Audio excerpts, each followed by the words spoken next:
Riming nangyari noong panahon ni Duterte. At noong nakaraang linggo, ang Department of Justice ay hininga na ng Malacanang ng briefer, DOJ briefer. Ibig sabihin, open na ang Malacanang. Open na sila sa kung anumang options. Gusto lang nilang ma-brief ng lahat ng options, legal option. So magandang development ito. At dahil kayo mismo na mga solid Marcos supporters, kayo na ang humihingi na papasukin ng ICC, mag-cooperate ang ICC, at susuportahan din namin yan, susuportahan yan ng mamamayan. Sa tingin ko, sa tamang panahon, magbabago ang stand ni PBBM. Lalo na pag lumabas ang resulta ng investigasyon ng Kamara, pag lumabas ang investigasyon ng Kamara at talagang doon makikita kung ano talaga ang karumal-dumal na krimen ng nakaraang administrasyon sa extrajudicial killings, sa tingin ko si PBBM bukas yan na i-entertain ang posibilidad na mag-cooperate sa ICC.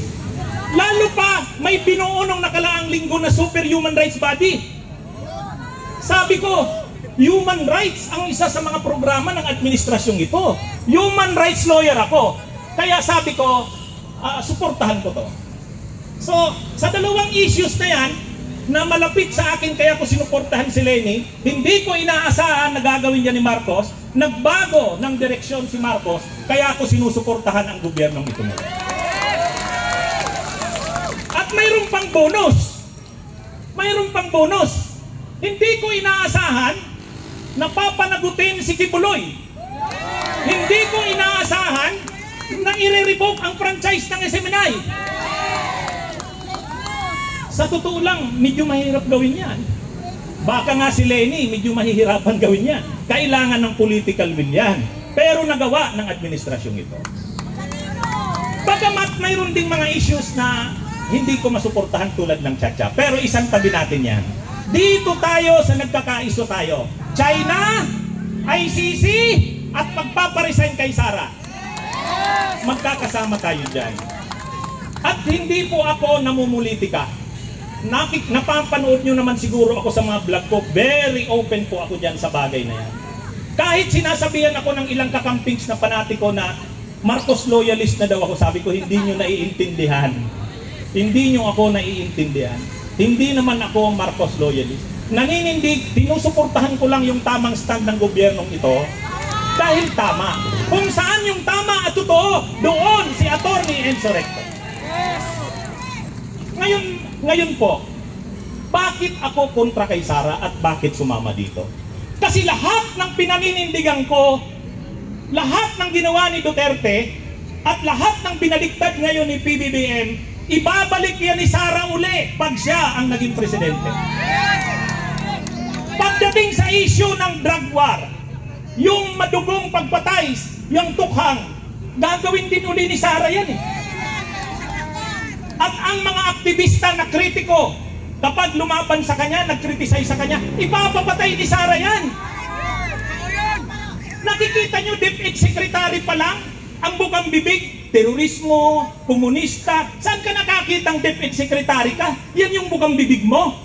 Ibig sabihin, yung human rights ay isang magiging malaking issue uli pag naupo si Sara. Pangalawa, yung issue sa China. No comment nga siya. At gagawin ng China ang lahat para manalo si Sara sa 2028 kung tatakbo man yan. So ibig kong sabihin, yung issue ng human rights, yung issue ng madugong drug war, extrajudicial killings, issue ng China, ibabalik lahat ni Sara yan kung ano ang ginawa ng kanyang ama. Ano man na nabago ngayon sa panahon ni PBBM, ibabalik yan ni Sara kung ano yung ginawa ng kanyang. Mas malala pa. Mas malala pa. Kaya sa akin, ako tinitingnan ko ang long term. Hindi siya dapat maupong presidente sa 2020. At kung nagbabalak sila na patalsikin si PBBM at constitutional successor si Sara, siyang iluluklok, hindi po natin dapat payagan yan. At hindi rin natin dapat payagan na manalo yan sa 2028. Dahil lahat ng pagbabagong nakita natin ngayon ay ibabalik yan ni Sara sa kanyang ama. Kaya mukhang magiging matagalan ang ating pagsasama. Magiging matagalan. So yan po ang mga dahilan. Ang dahilan bakit ako ay sumusuporta sa mga stand ng gobyerno ni Marcos sa ngayon at bakit ako naninindigan laban kay Sara, hindi lang yung pagpaparesign niya sa DepEd, yung mga binabalak nilang patalsikin si PBBM at iluklok si Sara, hindi, wag nating payagan yan. At yung kung tatakbo man yan sa 2028, ang ikakampanya ko, kahit na sino, wag lang si Sara. Magandang gabi po sa inyong lahat. Magandang gabi.